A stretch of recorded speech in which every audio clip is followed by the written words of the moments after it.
Hello everyone, welcome back to our video Cold War Part 4. My name is Harsh Singh. I am a student of Shivaji College, University of Delhi of 3rd year, 6th semester of BA program with subject combination History and Political Science. This video is actually the continuation of our previous video Cold War Part 3 in which we were discussing some important reasons of the Cold War. In this video, we will also be discussing few more reasons of the Cold War. So without any further delay, let's start the video. Hello everyone, welcome back to our video. आज के video में हम अपने previous video में जो हम reasons discuss कर रहे थे उनको कंटिन्यू करेंगे। आज भी हम कुछ रीजंस को डिस्कस करेंगे और ये भी जानेंगे कि कोल्ड वॉर में यूएसए और यूएसएसआर की रिस्पॉन्सिबिलिटीज़ क्या थी। इन यूएसएसआर और यूएसए की जो रिस्पॉन्सिबिलिटीज़ हैं इनको भी हम रीजंस के तौर पे देख सकते हैं कि कोल्ड वॉर के ओरिजिन के रीजंस थे। बट इन्हें स्पेसिफिकली हम रिस्पॉन्सिबिलिटीज़ के तौर पे देखेंगे कि यूएसए की क्या रिस्पॉन्सिबिलिटीज़ थी और यूएसएसआर की क्या रिस्पॉन्सिबिलिटीज़ थी कोल्ड वॉर में, जिनकी वजह से कोल्ड वॉर का जन्म होता है। तो पहले हम अपने कुछ रीजंस को डिस्कस कर लेते हैं। जो हमारा अगला रीज़न है वो है डाइवर्जेंट पोस्ट वॉर ऑब्जेक्टिव्स। जैसे कि इस वर्ड से ही क्लियर हो रहा है कि वॉर सेकेंड वर्ल्ड वॉर जब हो चुका था उसके बाद जो दोनों ही पावर ब्लॉक्स थे उनके जो ऑब्जेक्टिव्स थे देवर डाइवर्जेंट, देवर डिफरेंट। अब कैसे थे वो हम डिस्कस करते हैं। जो हमारे पोस्ट वॉर ऑब्जेक्टिव्स थे दोनों ही साइड्स के, वो नॉन आइडेंटिकल थे, वो डिफरेंट डिफरेंट थे। जो सोवियत यूनियन था वो डिटरमाइंड था स्टैब्लिश करने के लिए अपना डोमिनेशन किसके ऊपर, ईस्ट यूरोपियन कंट्रीज़ के ऊपर, जिस जो कि उसने ऐसी उम्मीद भी की थी और उसने ऐसा करके भी दिखाया। जब लिबरेट हो गया था, जब वो लिबरेट हुआ था नाज़ी जर्मनी से, सोवियत लीडरशिप जो थी वो ये आर्ग्यू कर रही थी that all invaders of Russia, जितने भी इन्वेडर्स थे रशिया के पास्ट में, had come from the eastern Europe, वो ईस्टर्न यूरोप से ही आए थे। जो यूएसएसआर था देयरफॉर वो चाहता था friendly governments banana in the countries bordering her territory, यानी कि जो भी कंट्रीज बॉर्डर कर रही थी उसकी टेरिटरी को, वो उनके साथ अपनी रिलेशंस जो है वो फ्रेंडली रखना चाहता था। वेस्टर्न कंट्रीज़ जो थी वो इस बात को रियलाइज़ नहीं कर पाई दैट कि फ्रेंडली गवर्नमेंट्स, ये जो टर्म उसने यूज़ किया था, फ्रेंडली गवर्नमेंट्स का मतलब कम्युनिस्ट गवर्नमेंट है। यानी कि फ्रेंडली गवर्नमेंट्स का मतलब हुआ communist government, USSR communist governments कहना चाहता था। वो उन्होंने इस बात को रियलाइज़ नहीं किया। हालांकि जो वेस्टर्न लीडर्स थे वो इस बात से अवेयर थे दैट यूएसएसआर जो है वो एमर्ज कर सकता है एक वेरी पावरफुल स्टेट के तौर पे एक बार जर्मनी डिफीट हो गया तो। ब्रिटेन और यूनाइटेड स्टेट्स दोनों ही, they were very keen on holding free elections in the liberated countries and setting up of democratic governments। यानी कि जो ब्रिटेन और यूनाइटेड स्टेट्स यूएसए दोनों ही ये बहुत ही ज़्यादा इंटरेस्टेड थे, कीनली इंटरेस्टेड थे कि एक फ्री इलेक्शंस जो हैं जितनी भी लिबरेटेड कंट्रीज़ हैं, लाइक सेकेंड वर्ल्ड वॉर के बाद जितनी भी कंट्रीज़ जो उभर के आई हैं उनके अंदर फ्री और फेयर इलेक्शंस जो हैं वो कंटिन्यू करवाए जाएँ। इस बात के लिए यूएसए और ब्रिटेन दोनों ही बहुत ही ज़्यादा कीनली इंटरेस्टेड थे। चर्चिल और रूजवेल्ट दोनों ने ही याल्टा कॉन्फ्रेंस में इस बात पर इंसिस्ट किया था, जो कि 1945 ऑफ फरवरी को हुई थी, जिसमें फ्री इलेक्शंस की बात की गई थी कि ज़रूर ही ज़रूर ये फ्री इलेक्शंस जो हैं इन लिबरेटेड कंट्रीज़ में करवाए जाने चाहिए, और स्टालिन भी उस टाइम पर इस चीज़ के लिए अग्री किए थे। बट ये जो प्रॉमिस था ये पूरा नहीं किया गया, it was not kept. As the Soviet army liberated East European countries, जैसे कि सोवियत आर्मी ने लिबरेट किया था ईस्ट यूरोपियन कंट्रीज़ को, उसने क्या किया, वहाँ उन ईस्ट यूरोपियन कंट्रीज़ में अपने कम्युनिस्ट रिजीम्स को इंस्टॉल कर दिया, यानी कि कम्युनिस्ट रिजीम्स बना दिया उन लिबरेटेड कंट्रीज़ को, उन ईस्टर्न यूरोपियन कंट्रीज़ को, बिना किसी भी प्रॉमिस्ड, जो उसने इलेक्शन किया था, कहा था कि हम 1945 फरवरी में जो उसने प्रॉमिस किया था कि हम इन लिबरेटेड कंट्रीज़ में फ्री और फेयर इलेक्शंस जो हैं वो करवाएंगे और डेमोक्रेटिक कंट्रीज़ को स्टैब्लिश करेंगे, तो वहाँ पे बिना उन प्रॉमिस्ड इलेक्शंस को किए उसने अपनी जो कम्युनिस्ट रिजीम्स थी उनको स्टैब्लिश कर दिया। This became a major cause of annoyance for the US and Britain. US और ब्रिटेन दोनों के लिए ही ये एक बहुत बड़ा रीज़न बना कि यूएसएसआर जो है वो अपने प्रोमिस को पूरा नहीं कर रहा है और उसने वहाँ पे कम्युनिस्ट रिजीम्स को इंस्टॉल कर दिया है, और यूएसएसआर अपना पॉलिटिकल और इकोनॉमिक और मिलिटरीली जो स्पेयर्स हैं उसको बहुत ज़्यादा स्ट्रॉन्ग करने की कोशिश कर रहा है, और इस वजह से सस्पिशन जो था वो एक लेवल और बढ़ गया। अब यहाँ पर देखने की बात आ रही है, जब हम लगातार सस्पिशन वर्ड का यूज़ करते आ रहे हैं तो यहाँ पे म्यूचुअल सस्पिशन जो है ये टर्म जो है ये इम्पॉर्टेंट हो जाता है। अब ये म्यूचुअल सस्पिशन इसके अंदर हम काफ़ी सारी चीज़ें देखते हैं, जैसे कि अब हम डिस्कस करते हैं इस चीज़ को। Although the Soviet Union and the Western countries were allies, जैसा कि हमें पता है कि सोवियत यूनियन और वेस्टर्न कंट्रीज़ जो थे वो सेकेंड वर्ल्ड वॉर में अलाइज थे, और उन्होंने कंधे से कंधा मिलाकर, शोल्डर टू शोल्डर उन्होंने मिलाकर जर्मनी, इटली और जापान के खिलाफ फाइट की थी। They could never really become friends, but फिर भी वो फ्रेंड्स नहीं बन पाए। एक जो सेंस था इनसिक्योरिटी का और जो एक फीलिंग थी म्यूचुअल सस्पिशन की, वो लगातार थ्रू आउट बनी हुई थी। It was continuously persisted. जो सोवियत यूनियन जो था वो इस बात को कभी नहीं भूल सका कि जो वेस्ट था उसने ट्राई किया था उनकी बोल्शेविक रिवॉल्यूशन को, सोवियत यूनियन की बोल्शेविक रिवॉल्यूशन को अंडू करने की कोशिश की थी उसने, उसको खत्म करने की कोशिश की थी, और इंटरवीन किया था उनके खुद के यूएसएसआर के जो सिविल वॉर था उसमें भी इंटरवीन किया था अपनी आर्मी भेज के। ब्रिटेन और अमेरिका ये भी इस बात को नहीं भूल पाए थे कि 1917 में, 1917 में, वैन जब बोल्शेविक गवर्नमेंट जो थी उसने जर्मनी के साथ पीस की थी, यानी कि एक पीस पैक्ट साइन किया था। जो बेनिफिशियरी था उस टाइम पर वो कौन था? वो उनका एनिमी था। वेस्ट का एनिमी कौन था? जर्मनी था। तो वो एनिमी को जो था वो बेनिफिशियरी बन गया था इस टाइम पर। And that the West had been let down by Lenin, और लेनिन ने वेस्ट को कम्प्लीटली यहाँ पर इग्नोर कर दिया था, लेट डाउन कर दिया था। सिमिलरली उसी तरीके से जो वेस्ट था वो भी इस बात को हमेशा रिमेंबर करता था, याद करता था, इस बात को हमेशा अपने दिमाग में रखता था कि जो डिक्लेयर्ड ऑब्जेक्टिव था वर्ल्ड रिवॉल्यूशन का और ओवरथ्रो करना कैपिटलिज्म को, कि वो एक गोल है। ये वेस्ट जो है वो इस बात को हमेशा याद रखता था कि सोवियत लीडरशिप का यही गोल है कि हम जो है वर्ल्ड रिवॉल्यूशन करेंगे और कैपिटलिज्म को ओवरथ्रो कर देंगे हर जगह से। तो ये उनका गोल था और सोवियत लीडरशिप का ये गोल था, और इस बात को वो वेस्ट जो कंट्रीज़ हैं, यूएसए, यूके, ये सब अपने दिमाग में इस चीज़ को रखते थे। तो लगातार एक जो सस्पिशन जो था, एक दूसरे के ऊपर शक की जो सुई थी, वो दोनों ही पावर ब्लॉक्स जो थे, कंट्रीज़ जो थे, यूएसए और यूएसएसआर, उनके अलाइज जो थे, वो एक दूसरे के ऊपर शक की सुई, शक की जो निगाह है वो बनाए रखते थे। जो जिस मैनर से the manner in which Britain and France had ignored Soviet union in 1938 to 39 when Germany annexed Austria and destroyed Czechoslovakia had created deep rooted suspicion in Moscow।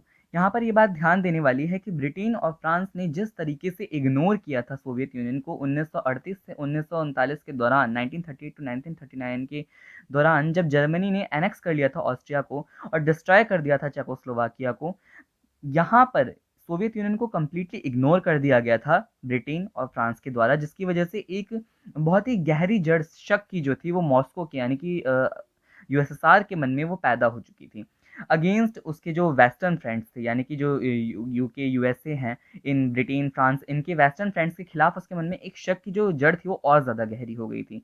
Minimum कोर्टसी जो होती है एक, वो भी सोवियत यूनियन के प्रति दिखाई नहीं गई थी। when the fate of Czechoslovakia was seen at Munich, जब ये डिसाइड किया जा रहा था कि चेकोस्लोवाकिया का क्या फ्यूचर होगा म्यूनिक में, तब भी एक मिनिमम कोर्सेज भी सोवियत यूनियन के प्रति जो है वेस्ट फ्रेंड्स जो थे सोवियत यूनियन के, उनके द्वारा दिखाई नहीं गई थी। डिस्पाइट रिपीटेड प्लीज, लगातार जो एक प्लीज दी जा रही थी, रिक्वेस्ट की जा रही थी एक मिलिट्री पैक्ट के लिए यूएसएसआर के द्वारा, ब्रिटेन एंड फ्रांस जो थे वो कंटिन्यूसली इस चीज़ को इग्नोर कर रहे थे, यूएसएसआर की इस रिक्वेस्ट को, और यूएसएसआर को भी इग्नोर कर रहे थे। And went ahead with their policy of appeasement, और अपनी अपीजमेंट की पॉलिसी के साथ वो लगातार आगे बढ़ गए। एंड जब यूएसएसआर जो था वो इस चीज़ से फेडअप हो गया ब्रिटिश और फ्रेंच के बिहेवियर से, ब्रिटेन और फ्रेंच के बिहेवियर से, जब यूएसएसआर जो है वो तंग आ गया, तो उसने क्या किया, यूएसएसआर ने साइन कर लिया एक नॉन एग्रेशन पैक्ट जर्मनी के साथ, एक नॉन एग्रेशन पैक्ट साइन कर लिया। ये पैक्ट जो है यहाँ पर इंपॉर्टेंट हो जाता है। इस पैक्ट के अंदर ये बातें कही गई थी कि रशिया जो है वो जर्मनी पे अटैक नहीं करेगा और ना जर्मनी रशिया के ऊपर अटैक करेगा। तो नॉन एग्रेशन पैक्ट इसीलिए इसे कहा गया था, जर्मनी के साथ जो कि यूएसएसआर ने साइन कर लिया था। और इसको वेस्ट में बिगेस्ट बिट्रेयल के जो था ये उपाधि दी गई थी वेस्ट के द्वारा, इसको रिगार्ड किया गया था एज दी बिगेस्ट बिट्रेयल, इसको सबसे बड़ा धोखा कहा गया था वेस्ट कंट्रीज के द्वारा, यूएसएसआर ने सबसे बड़ा धोखा कर दिया है, ऐसा कहा गया था।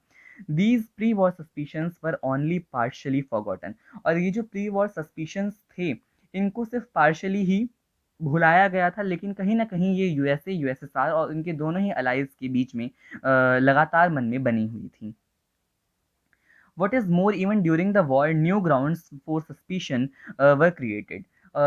ये जो वॉर जब हो रहा था तो इसमें और भी ज़्यादा सस्पिशन के ग्राउंड्स जो थे वो लगातार बनते जा रहे थे। एग्जाम्पल के तौर पे अगर हम देखें, सोवियत यूनियन जो था वो लगातार इंसिस्ट कर रहा था राइट फ्रॉम अर्ली 1942 कि सेकंड फ्रंट जो है उसको भी ओपन करना चाहिए अलायंस के द्वारा जर्मनी के अगेंस्ट। ये जर्मनी के अगेंस्ट जो है वो सेकंड फ्रंट हमें खोलना चाहिए। और यूएसएसआर ने मदद भी मांगी थी कि आप मतलब यूएसएसआर जो है वो ये फील कर रहा था कि वो अकेले न्यूट्रलाइज नहीं कर पा रहा है हिटलर को। और ये जो बात मैंने अपने प्रीवियस वीडियो में भी बताई है कि उस टाइम पर रशिया ने काफ़ी ज़्यादा, यूएसएसआर ने उस टाइम पे काफ़ी ज़्यादा रिक्वेस्ट की थी, लेकिन इसको रिक्वेस्ट को कम्प्लीटली इग्नोर कर दिया गया था। और यहाँ पे भी यही बात बोली जा रही है कि जो एक सेकंड फ्रंट ओपन करने की बात कही गई थी अलायंस के साथ मिलके कि जर्मनी के अगेंस्ट एक सेकंड फ्रंट ओपन किया जाए ताकि रशिया का भी थोड़ा, यूएसएसआर का भी जो थोड़ा भार है वो कम हो सके। तो इस चीज़ को ध्यान नहीं दिया गया। जो वेस्टर्न लीडर्स थे पर्टिकुलरली चर्चिल, वो इस बात पे अग्री नहीं किए और जो सोवियत यूनियन था वो इट वाज लेफ्ट अलोन, उसको अकेला छोड़ दिया गया था कि इतनी बड़ी जो आर्मी है, मैसिव जर्मन आर्मी है ईस्टर्न फ्रंट पे, वो उसको अकेला छोड़ दिया गया था यूएसएसआर को जर्मन आर्मी से लड़ने के लिए। Churchill had his own reasons for delaying the opening of a second front in the West. Churchill की खुद के कुछ रीजंस थे जो कि उन्होंने दिए थे कि किन वजहों से उन्होंने जो सेकंड फ्रंट है उसको ओपन नहीं किया था वेस्ट में। जो वेस्टर्न लीडर्स थे वो पहले तो ये चाहते थे कि वो इटली को डिफीट करें and they will open the second front just 2 days after Italian surrender. और उसके बाद बट दिस डिले कन्फर्म्स, लेकिन इस ये जो डिले लगातार किया जा रहा था इसने कंफर्म कर दिया था सोवियत सस्पिशन को, सोवियत के शक को और भी ज़्यादा कंफर्म कर दिया था that the West wanted a prolonged struggle between Germany and Soviet Union. की जो वेस्ट कंट्रीज़ हैं वो यही चाहती हैं कि एक लंबा स्ट्रगल जो है वो लगातार चलता ही जाए। किसके बीच में? सोवियत यूनियन के बीच में और जर्मनी के बीच में एक लंबा स्ट्रगल, एक लंबे समय के लिए स्ट्रगल चलता ही जाए।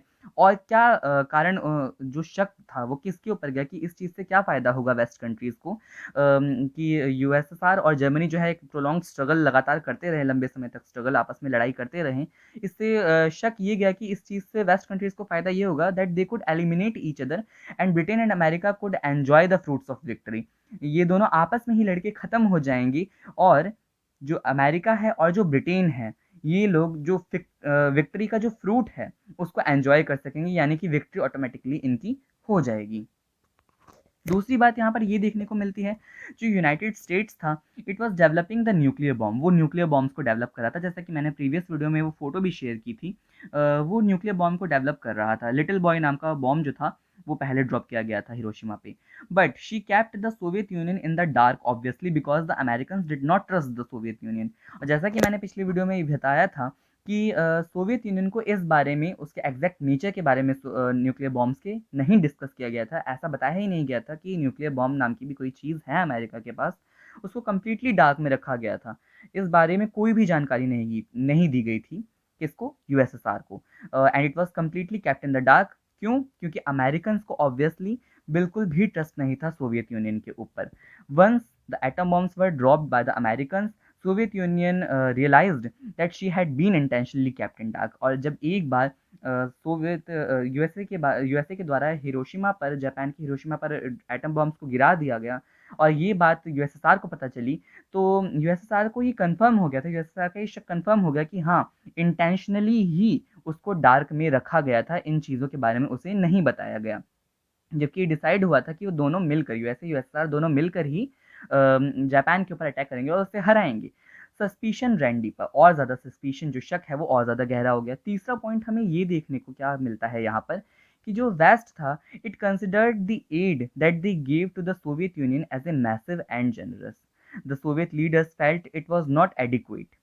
यहाँ पे ये बात इंपॉर्टेंट हो जाती है कि जो वेस्ट थे, जो वेस्ट कंट्रीज थे, यानी कि वो जो एड प्रोवाइड करवा रहे थे सोवियत यूनियन को, वो उसे बहुत बड़ा समझते थे और जेनरस भी समझते थे। बट जो सोवियत लीडर्स थे वो समझते थे कि वो इतनी पर्याप्त नहीं थे, it was not adequate. America जो था वो रिगार्ड करता था सोवियत यूनियन के रिएक्शन को एज अनग्रेटफुलनेस। अमेरिका ने कहा कि ये जो सोवियत यूनियन का रिएक्शन आया है, जो वो लगातार इतने लंबे समय से सोवियत यूनियन को एड प्रोवाइड करवा रहे हैं, उसको अनएडिक्वेट बताना, वो एडिक्वेट नहीं है ये कहना, ये जो है अनग्रेटफुलनेस है। उसको अनग्रेटफुलनेस टर्म का यूज़ करके उसको कहा गया था, रिगार्ड किया गया था सोवियत यूनियन को कि सोवियत यूनियन बहुत ही अनग्रेटफुल है।